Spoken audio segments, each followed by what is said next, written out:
Thank you so much to everyone on the call today for joining our second webinar of this four-part series. Today we'll be covering creating and using your fundraising plan with our expert, Andy Robinson. We're really delighted to have your time again, Andy. Happy to be here. I am Deirdre Armstrong, the Director of Local Partnerships at the Bob Woodruff Foundation, and it's really exciting to see so many Got Your Six Network partners have found time in your busy schedules to join us today. I hope this webinar will provide useful, applicable tools for your fundraising strategies moving forward. I know we have some returnees from the session we had 2 weeks ago, part one. And if you missed that session, the webinar recording is on our website. You can return to it and see what you missed. And if you're unable to make one of the future sessions, part 3 and 4, those also will be put up on the website. So just know that that is a tool. A few housekeeping notes re-mentioned at the top of the call.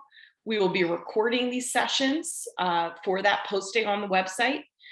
And that way you can revisit the information, share with other colleagues.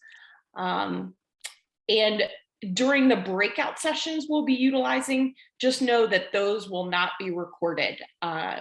We want you to be able to share and be open, in those more intimate breakout rooms. And a little bit about our expert host today, Andy Robinson. Andy is coming to us, I believe, from his home in Vermont, and he has over 40 years of expertise in fundraising and has provided support to thousands of nonprofits over the years. We're really lucky to have him share his wisdom with our network through this series. And this is actually the second series he has done for the foundation. I believe it was February 2022 or February 2019 that he spoke to us before. So Andy, I'll hand it over to you. Thank you, Deirdre. It's good to see you again. Let me do a quick shout out and thanks to all the folks at the Bob Woodruff Foundation who support this program and make it possible for me to work with you. Specifically, I will thank Deirdre and Ree and Hunter and their colleague Meg, all of whom are on the call today. So thank you all for handling logistics so well and beautifully. And again, thank you for all the folks who are coming in to learn about this stuff. And the fact that you are giving us an hour of your time to dive into fundraising is really meaningful, and I hope to make good use of your time. So let's go to the next slide, please. We do have some repeat customers, which is awesome. And you might remember that last time around, I suggested some homework. I gave you some exercises to do. I had a few thought experiments for you. Obviously, I'm not grading papers. I have no way to hold you accountable for these things. But I'm curious, for those who were here last time, what you actually learned and maybe even what you did with it. So if there's anything that stuck, anything that seemed meaningful to you in that last conversation, I'd love to hear about that. And even more specifically, if you actually took an action step, if you used it in some way, bonus points for that. So chat is your friend here. Jump in, give us that. And, I'll ask my colleagues here at the foundation, if you've heard anything, has anyone gotten back to you and say, here's what I learned, or this is what was important to me, or here's something I'm doing with it. So any of you, I'll start with you, Dee. Did you hear from anybody? I heard folks share that it was really enlightening and gave them something to bring to their next staff meeting, to topics that they hadn't, really dove into, and they wanted to make sure their colleagues were aware of ideas that you brought to the table. That's awesome. Yeah. And so part of my job here, we don't advertise it this way, but this is a train the trainer class, all of these. I'm essentially teaching you so that you can teach others. That is always the intention here. So even if you take this information and share it with coworkers, board members, volunteers, partner organizations, that is awesome. And that's a whole intention here. Ree or Hunter, did you hear back from anybody? I heard that it really gave people some tools and resources that they hadn't realized were available and kind of really made it bite-sized and digestible. Like it wasn't this big, overwhelming, challenging process that had to be. It was something that everybody could do. Great. Well, we're doing 4 of these to make sure this is bite-sized. See, attention. We could do an 8-hour webinar in this, but that'd be brutal. We're not going to do that. Okay, let us go to the next slide. So our focus today is specifically on fundraising planning. And I'm going to give you some planning questions and maybe a framework to think about this. And I'm going to give you some tools, and I'm going to talk you through some sample fundraising plans. I'm going to state the obvious here. You can fake your way through fundraising, right? You can make it up as you go along. I did that for years. It's not evil. And if you have a plan, if you have some structure, if you have some goals, if you have a calendar, if you have accountability, it works better. Most things in life are more effective if you actually plan them out. So this is nothing new that you haven't heard, but we have to apply it to fundraising. So this is the pre-fundraising planning slide. What do you need to actually do this well? You need a team, right? Somebody actually has to engage with this and help you do it. Part of the planning process is recruiting people to be part of the fundraising team, committee, group, whatever you want to call it. One of the things we discussed last time was the case. And this is fundraising language, case statement. And it summarizes why you need the money, what you're going to do with it, how your work might be distinct or special compared to other organizations, what impact you're having or aspire to have, those sorts of questions. All fundraising begins with financial goals. You have to make a goal. You have to say, we're trying to raise, I'll make up a number here, $100,000 in order to do the following things. And maybe you have sub goals. You say, we're trying to raise 100,000 and we're going to raise 40,000 of that from grants. And here are some of the funders we're going to approach. And we're going to raise $35,000 from our community. And we think we need a certain number of donors to reach that goal. We're going to dive into this more in the next session, I promise you.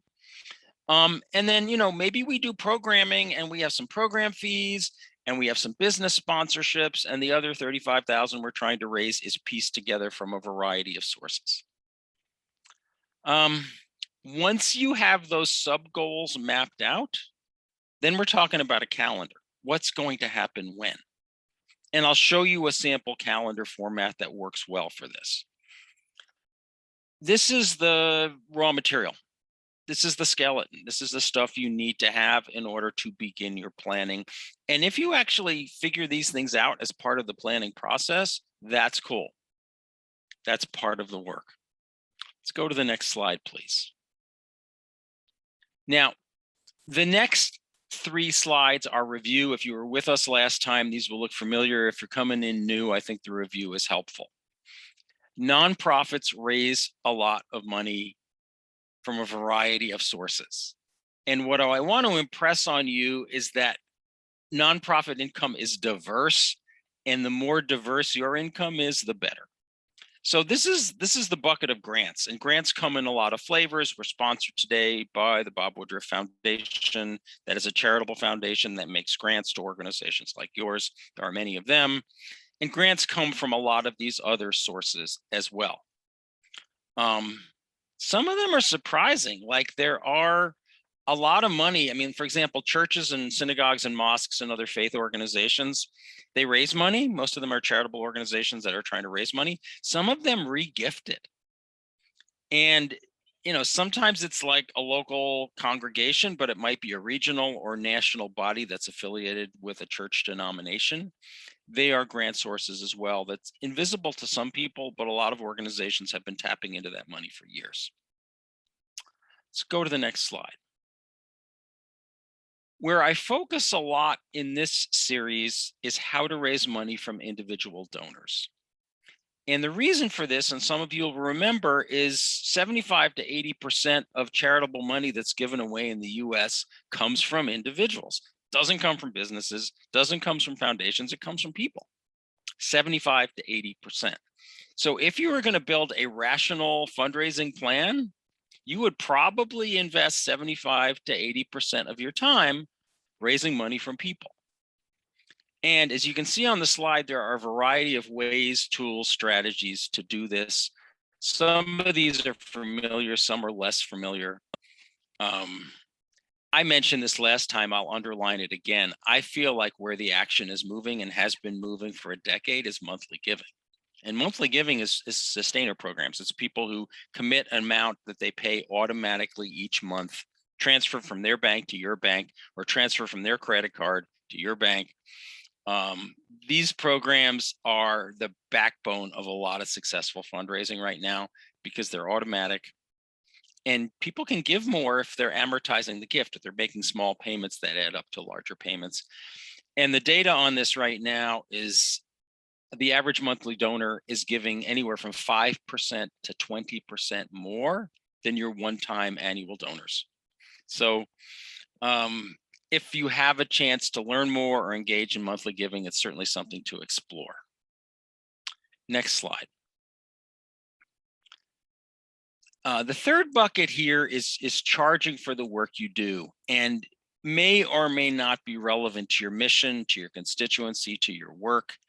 But when you look at the buckets of money that nonprofits generate, we have the grants, right? We have the individuals, we have the earned income.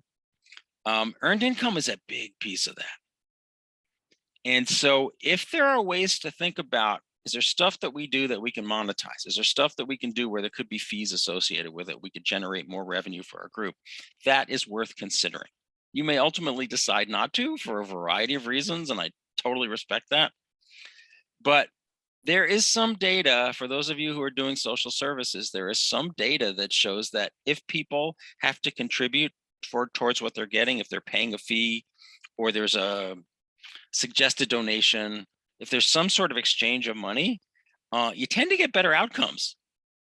When stuff is free, I mean, this is one of the unfortunate things about being in a market economy. When things are free, people don't think it has value. But when they have to pay for something, they tend to think it's more valuable. This is psychology of payment. And, you know, if you're working in low income communities, people don't have a lot of money. This is a really challenging finding, and you have to struggle with it. But there are times when you're actually going to get better results, bigger impact if you're doing a fee-based model as opposed to everything is free. So I'm simply queuing this up because I want you to at least have a conversation about this. And I should say the foundation may have restrictions around this. It may be that if you get grant money to do X, you can't also charge for that because it's subsidized by foundation grants. So you have to be clear about what the rules are. But I feel like a lot of groups are positioned to generate earned revenue, to do fee for service and things like that, and just don't go there. And I'm gently pushing you to at least explore that. So we have the three buckets, right? We have the grants, we have the individual donors, we have the earned revenue. I think a healthy organization, financially speaking, is pulling money from all of those buckets. So let's go to the next slide.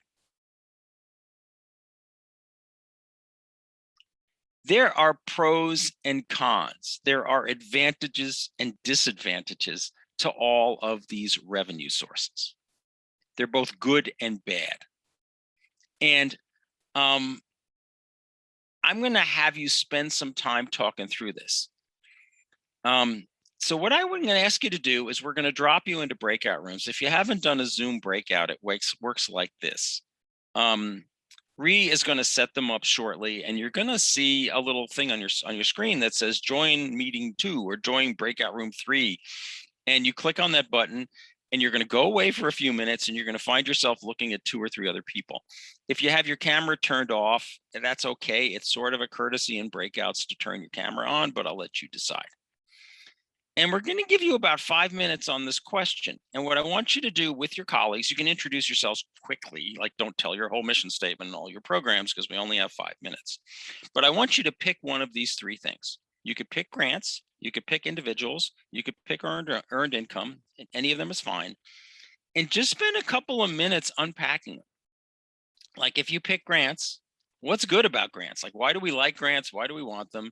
And then what are the barriers or challenges or difficulties associated with grants, with the process, with the money, however you want to do that.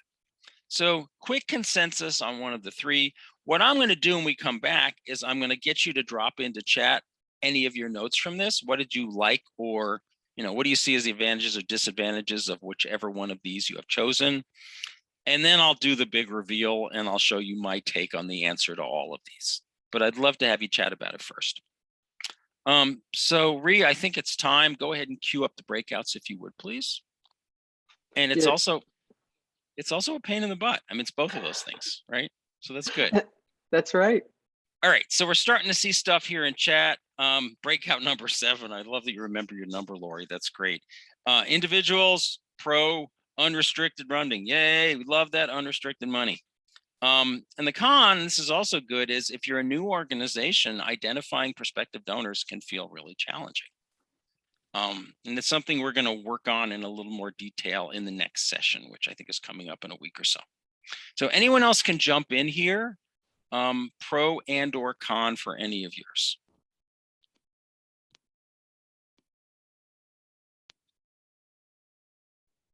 I suspect people are writing little novels about this, which it's actually it's a dense question. There's a lot in there. Deirdre, I'm going to give you a bite at this particular apple. You can go with grants or anything you want to go with. Give me a pro and a con. Mine's going to be very similar to Meg's, just, the exercise of coming together with your larger team. Yeah. To really think about how to approach receiving a grant, making sure all your numbers are lined up, make sure you have a plan for the future and using that funding. Yep, it's true. And one of the things about grants is they run out. They're not forever. And one has to plan for the moment when that big grant goes away. There's a lot of excellent stuff in chat here. I won't read it all, but I think people really dug into this, and I like very much what I'm seeing here. So thank you all for participating. While you're typing, I'm going to give you my quick take on this. Go to the next slide, please. You don't have to memorize this. We're going to send you the slide deck. But what you'll see here for each of these is that there are actual advantages and disadvantages to all these income sources. And I bring this up in a fundraising planning workshop because you got to weigh these things. Not all money is created equal. Some money is better than other money. Some money comes in larger chunks and smaller. Some money has restrictions and some money is unrestricted, right? Some money has a higher return on investment than other money. And the point here is that there's good reasons to pursue all of this, and there are reasons to be wary about pursuing all of this. So if you're going to do a fundraising plan, if you're going to bring board members along, if you have a finance committee, if you have other volunteers, it's eyes wide open. And what I see consistently, especially with grassroots organizations, is they don't think this way. They're like, let's go get a grant. It's money. We need some money. And they're not actually thinking about what's the cost of getting that money, or what's the accountability piece that we are taking on by accepting that grant. Or, let's host a fundraising event. And have we actually thought about the time it takes, whether it's paid or volunteer time, whether if we spent that time in different ways, would we net more money? So there's a lot of learning here. And if you're a novice and this feels challenging or confusing, yeah, it should. That's okay. My job is to demystify it a little bit.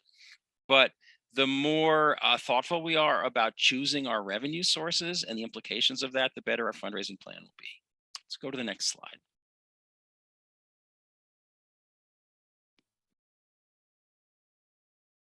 Now, here's a way to think about this. And I forgot to send you this, but I will share it afterward, and you and Hunter and Dee and whomever can pass it along.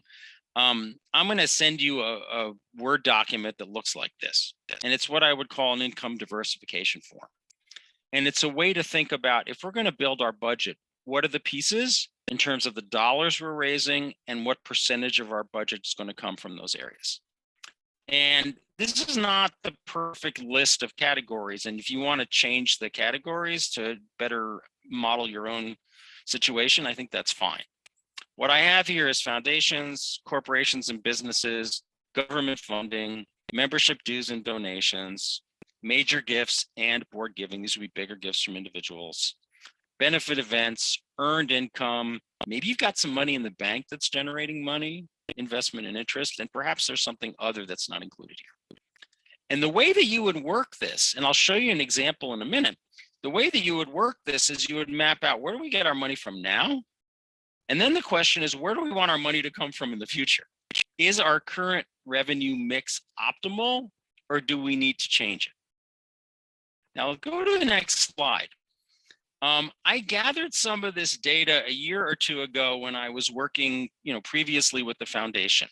So these numbers all come from peer organizations that are doing veteran services, veteran support in the various ways that members in the network are doing it.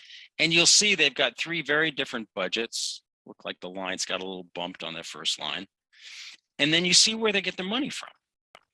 And so they're all getting substantial revenue from foundations. One of them is getting a big chunk of money from government sources. Others are getting virtually nothing. There's a little bit of action on membership dues. There's a little bit of action with major gifts. At least one of them has a big earned income line. And, my message here is there's not one right way to do this. What I would stress in terms of having you think about this is the more diverse your revenue, the more variety in your revenue, the healthier you're going to be. For example, that group that's getting 62% from government grants, if those grants go away, ouch. Ouch, that's a risk.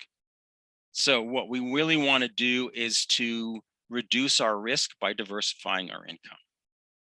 So it would be interesting to have you do this exercise, and I'll make sure you go ahead and get the necessary planning form to do that.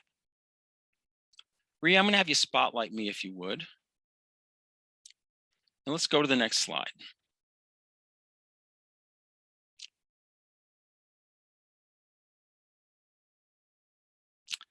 So here's your homework. Based on what we're learning in terms of where the money comes from, you need to compare what you're doing to where all the money is, and perhaps you need to make some changes. Are there areas where you're raising less money than you could be that you should build up? Are there areas where you are either underperforming or perhaps overperforming?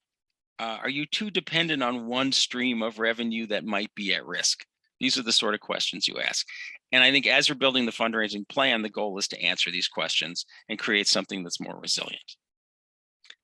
So I am curious. I mean, I'm giving you some clues to this question, but I want to make sure we go broader. Let's go to the next slide. I am curious as to what you would include in a fundraising plan. And I'm going to show you some samples in a minute here. But if you were building a fundraising plan, what data or what information would you capture? And chat is your friend here. So go ahead and drop into chat what you would include in your fundraising plan in terms of how you think it could be categories or could be specific pieces of data or whatever you're looking for here. And this is a chance for me to pick on my colleagues here. So maybe you can unspotlight me and we can actually see people. Who shall I start with? Deirdre, I'll start with you. What's one thing you would include in a fundraising plan? Oh boy. I mean, Andy, is it important to sort of plan for those unexpected events? I mean, I think we all, Nice. Going through the pandemic this year and having to totally pivot from some of our usual pathways, planning for that unexpected situation. Good. So I like it. I mean, maybe your fundraising plan includes a contingency fund, which is unbudgeted money that you can use to deal with stuff that's coming down the pike that you didn't plan on. So I think that's actually really smart. Rhea, I'm going to pick on you next. Unmute. What's one thing you would include in a fundraising plan? Hunter, you're next. I'm warning you. Well, I agree with Dee, and I also, I think that I would want to make sure that anything that I'm adding there is more or less guaranteed to make money. So I would want to identify any risks and boundaries as far as what we're not going to add in the future. So what you're looking at is stuff that actually has a return on investment and might be profitable. Yeah, that's good. Hunter, what would you include in a fundraising plan? Diversity is kind of a big thing. So those Yep. very diverse funding sources, but also funding levels. So those people who contribute, $20 a month, and also those people who have, $1,000 over a quarter. So Yep. each is important. Okay, love it. Meg, you get the last one at this. Is there anything else that you might put in a fundraising plan? Andy, this may be simpler than you were thinking, but I think I'd include the amount that, no kidding, we really need, and then our Yeah. stretch target of Love fundraising. it. What could we do if we raised beyond that? Nice. So what I can do, and this is one more thing for me to add to my to-do list to send to you to share with all these folks, is sometimes I build contingency budgets, and I might have 3 or 4 scenarios, like thin, not good fundraising, moderate, and then really good fundraising. And I might build a budget with 3 different columns based on those different scenarios. And that allows me to actually plan for different contingencies. So yeah, I'm good with that. Thank you. All right. And I'm also seeing excellent stuff in chat here. So I appreciate people weighing in on this. Here's what I would include. Go to the next slide, please.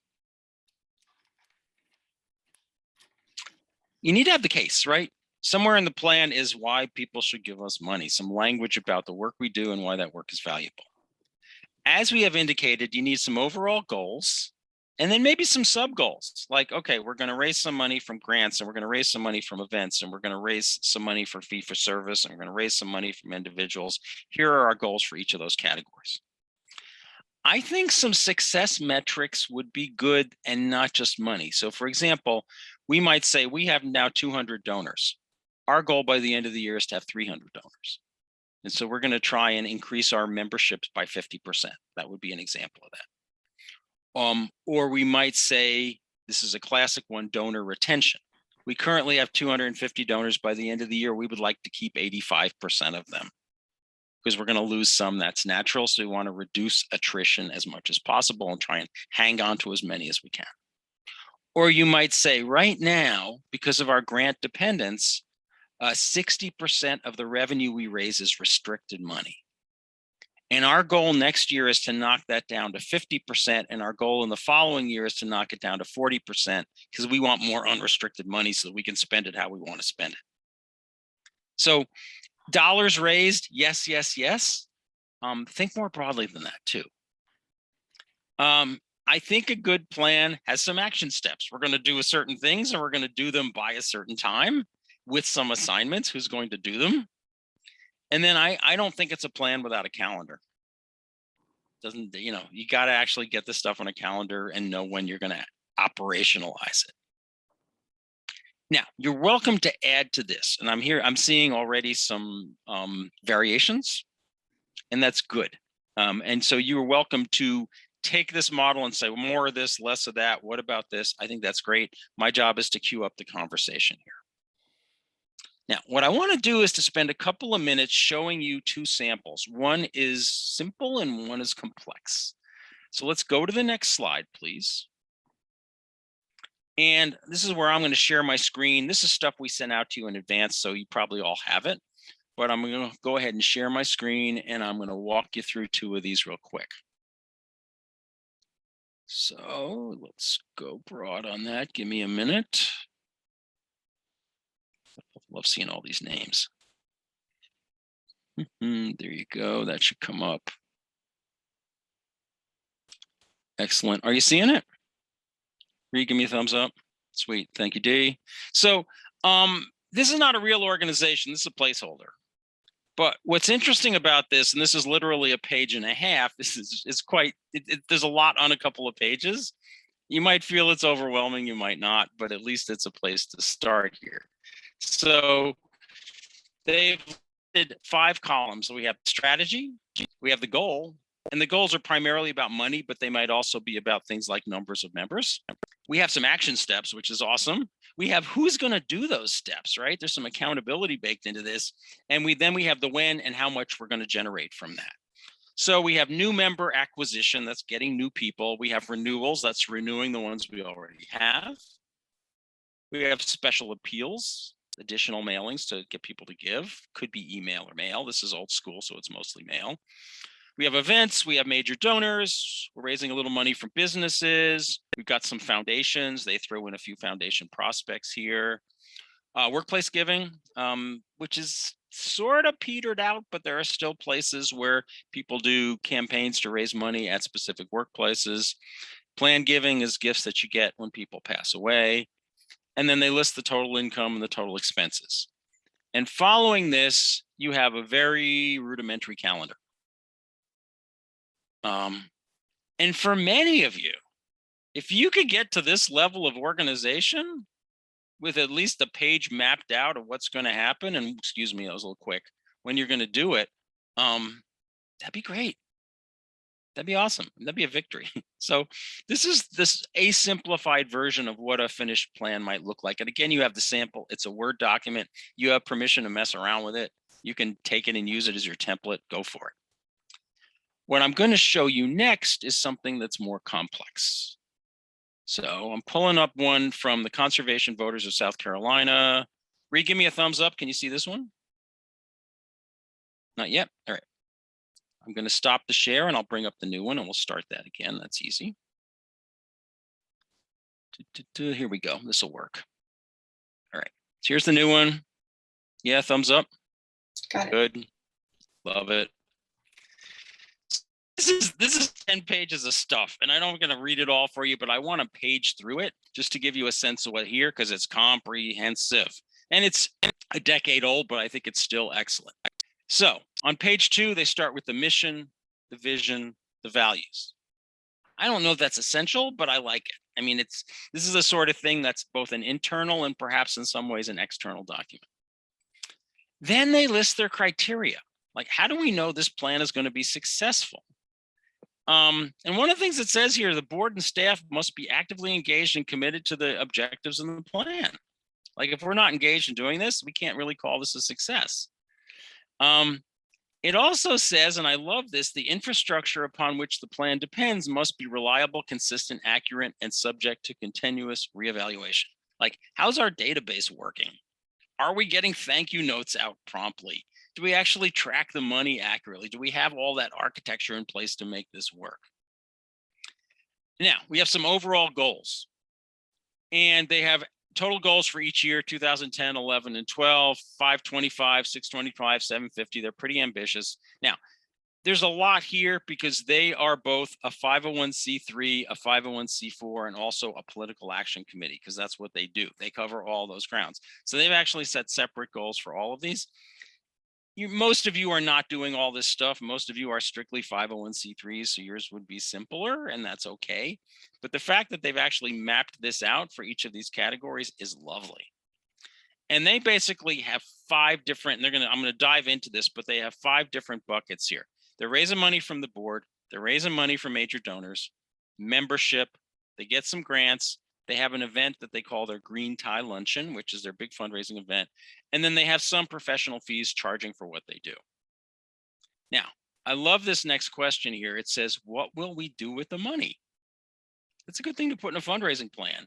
Followed by another excellent question. Why do donors give to us? Like, what's in it for a donor? What would be their motivation to give to us? And centering the donor as part of this conversation and part of this document, I think, is actually helpful. What case can we make for needing more money? Well, notice the budget grew year over year substantially for 3 years. Why do y'all need more money? Like, what are you going to do with that additional money? And you have to be able to make that case both internally, because people have to sign off on this, also externally. Now, what follows here, yes, what additional capacity do we need to achieve our goals? If we're going to pull this off, what do we need? Do we need more staffing? Do we need better resources internally? Do we need better systems? Do we need a better database? Do we have contractors that we work with that we like, or do we need better contractors? Now, each of these categories gets its own section in the plan. Board giving, 2010, 100,000, 105, 125. They're trying to ramp this up.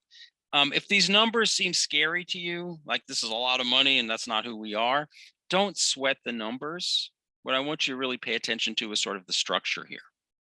And then there's a description of how they're going to do that. Major donors, same thing, 3-year goals, and it's parsed out. And then there's a description of their strategy. Again, I want to spend a lot of time on this because you have the document. Membership, same deal, 3-year goals broken down, and then a description of their strategy. Green Tie Luncheon, their big annual event, same deal. They break it down by sponsorships, tickets, and how much they're going to raise at the event. Again, a description. Then we have the grant page. We're already up to page 8 here. Annual goals, and then they have a list of some of the funders that they're approaching. And then they have a separate description for their political action committee. And they built what we call a gift chart. And I'm going to share one of these at our next session. They have figured out how many gifts they need at each level to reach their goal. So for example, in 2010, they need 4 board members and 8 major donors to give at the top level. They need 6 and 12 at the second level.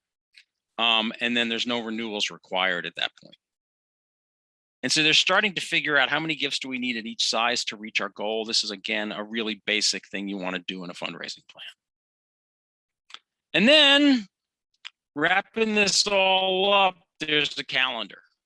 And I think this is fairly elegant. We have the months down the left side, and across the top, we have the various categories.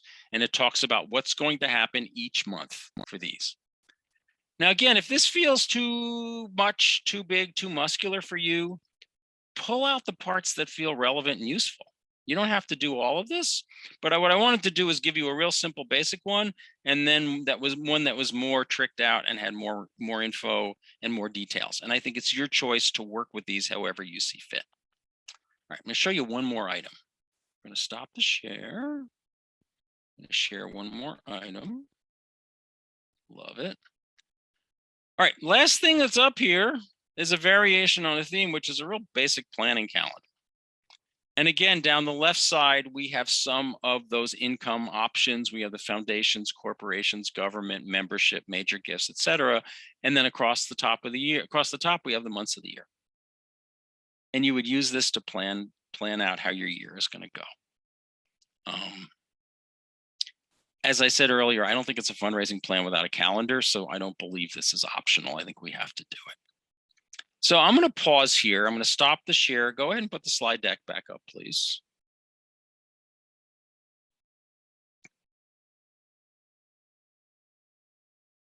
And let's see if there's any questions about any of these documents, questions or comments. And I will encourage my friends at the foundation to monitor chat. And if you see any questions or comments coming in, feel free to jump in and share them.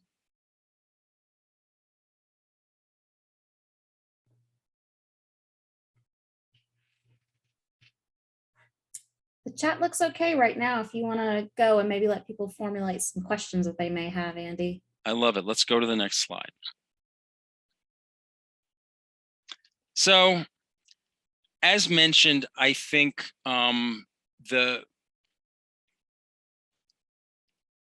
calendar is an important piece. What you're looking at, and I think this is pretty fun, is that somebody built a wall calendar, and these are like giant Post-it notes with smaller Post-it notes on top, and each color is a different month. It's literally based off a calendar. So you'll see that, depending on the month, there's 30 or 31 or 28 of those.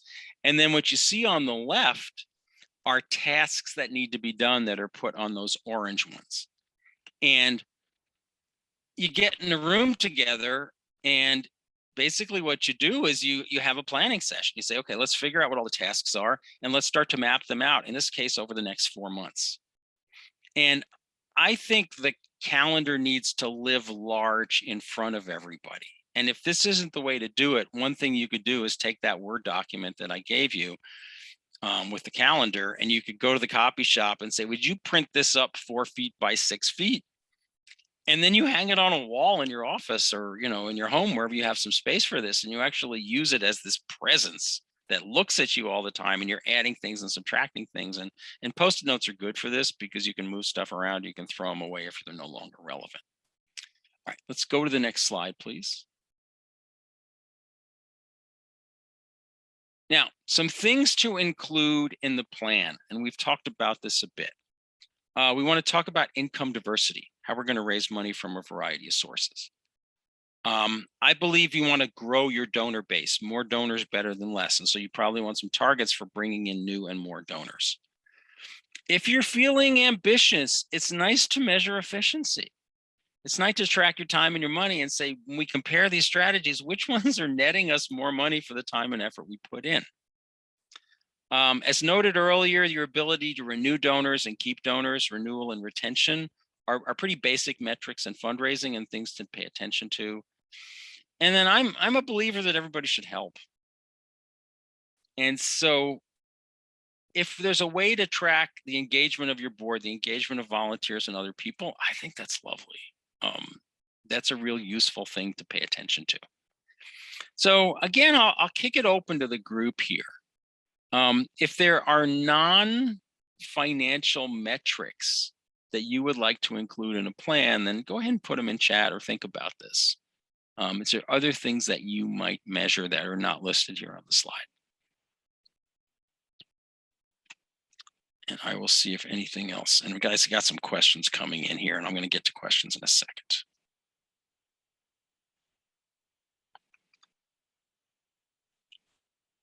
Oh, Dave's got something good in here. Fundraising tied to priority programs, which is, are we actually generating the money we need to do the programming that we aspire to do?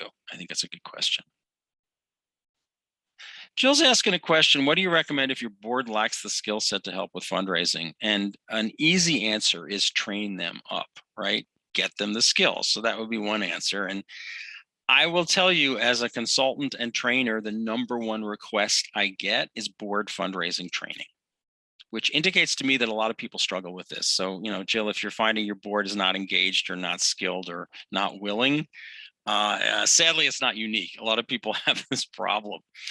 And the other thing to think about is, as you're recruiting board members, maybe you start recruiting people that have some fundraising skills or have some fundraising experience or have some courage and are willing to learn.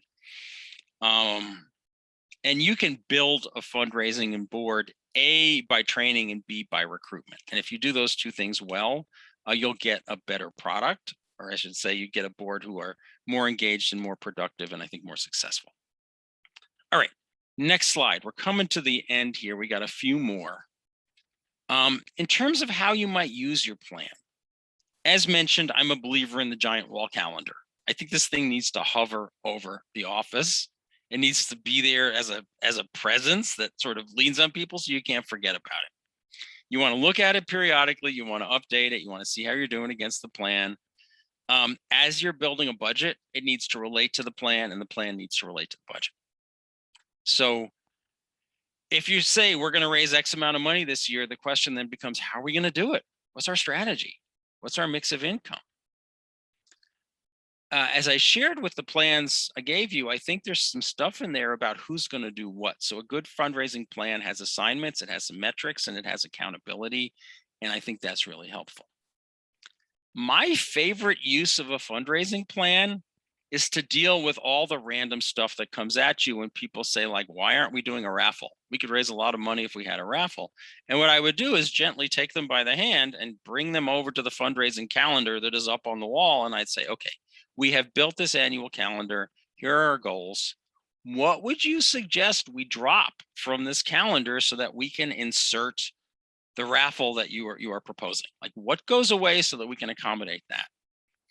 And the thing about fundraising is everybody thinks they're an expert, and often they just don't have the background to have that expertise. And so you do get a lot of random ideas.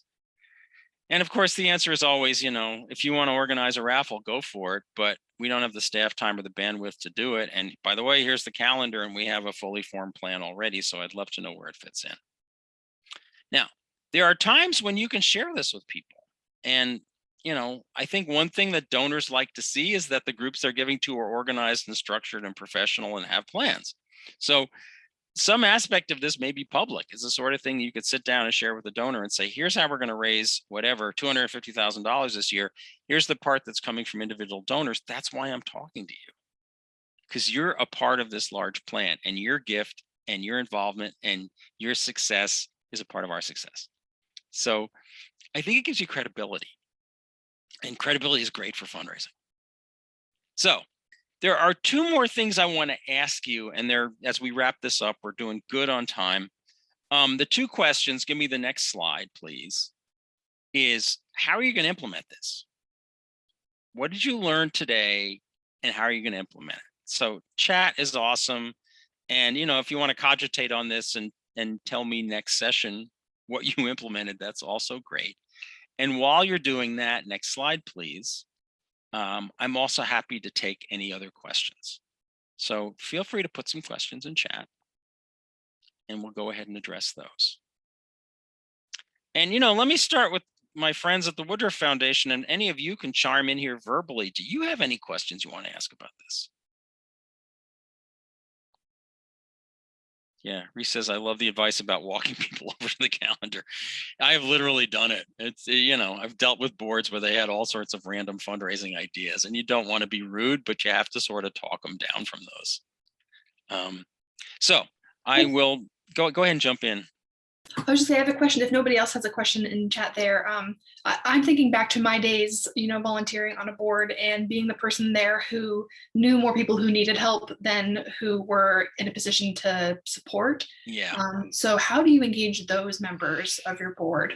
Okay. So this is both an answer and a dodge. The dodge is I want to address that next session, which is coming up, I think next week or the week after, I forget. So one of the things we're going to talk about is prospecting, how to identify new donors and so forth. One classic thing I have done is have people reflect on their own giving. Like I'll have people sit in a couple of, sit in pairs or threes, and I'll say, I just want you to share with each other why you give. Like to our group or any group, what makes you a donor? Why do you care? Why do you care enough to give? And just have people sort of reflect on their own giving and why it's meaningful to them. And we gather up all the answers and we say, okay, you find giving meaningful. What about other people? Like, don't you think they find it meaningful? And, the number one motivator for people to give is that somebody asked them. So, what we're trying to break down is this barrier, like, I don't know anyone who has money, or I don't know anyone who gives money. And that's not actually true. And some of you may remember from the last session, somewhere between 50 and 60% of Americans give. And when we study who gives, lower income, poor people give the most as a percentage of their resources. The poor are more philanthropic than the rich as a percentage of what they have. And what I say to folks is, if you know wealthy people who are givers, that's awesome. Go for them. But don't assume you need to have wealthy people around you in order to be good at fundraising. Because we see giving at all economic classes. We see giving with the poor, we see giving with the working class, we see giving with middle class, we see giving with the upper class. I mean, there are donors up and down that spectrum. And so I have to challenge the assumption that I don't know anyone who gives, or I don't know anyone that has the capacity to give. I think those two statements are untrue. Other questions? There's a good question in chat, Andy, from Sherry. She says, are advisory boards still expected to donate as our traditional board members? Say that again, please. Are advisory boards still expected to donate as our traditional board members? Oh, okay. Yeah, so just so we're clear about definitions, some organizations have an advisory board that's different from a governing board. Sometimes it's an honorary board or an emeritus board, an advisor. It has lots of names. And what's behind the question is, in most situations, you want all your governing board members to give. You're looking for 100% board giving. That's a good model. It helps in a lot of ways, because in part donors will ask you about this. They might say, do you have everybody on the board as a donor? And you want to be able to say yes to that. I think with an advisory board, you have some more flexibility. I would certainly ask them to give. I'm not sure I would make it a requirement. But you might include some incentives. I mean, maybe it's a challenge from the board of directors, the governing board. And you say that, the board is giving 100%, and they have promised to increase their giving if everyone on the advisory board will also give. Or maybe there's some other challenge that's targeting the advisory board. But I'm not sure I would be a hard case about it. I think it depends on the culture of your organization. I would totally ask them. I would encourage them to give. I have no problem with that. Whether you make it mandatory or not is a different question. And I guess I'm not convinced. All right. You're welcome, Sherry. So let's do the last couple slides and we'll do the outro here. One of my books related to financial management and financial planning, Board Members Easier Than You Think Guide to Nonprofit Finances. So that's awesome. And then next slide, this is my contact info. Obviously, I'm going to be back with you again soon, but if anybody has questions I couldn't answer or didn't answer or you didn't get to ask, and you want to reach out to me between sessions, I'm here. And I'd be glad to try and answer your question by email if that's easier for you. So reach out and let me know how I can help. Dee, let me give it back to you to close it out. Thank you, Andy. I know we're at time, so I'll be brief. Thank you so much for all of you that were able to carve out time in your busy schedules to join us for session 2 of this series. Our next one is next Wednesday. The time is slightly different. It's 4 Eastern. And the topic is Major Gifts, Part 1, Raising Big Dollars from Individual Donors.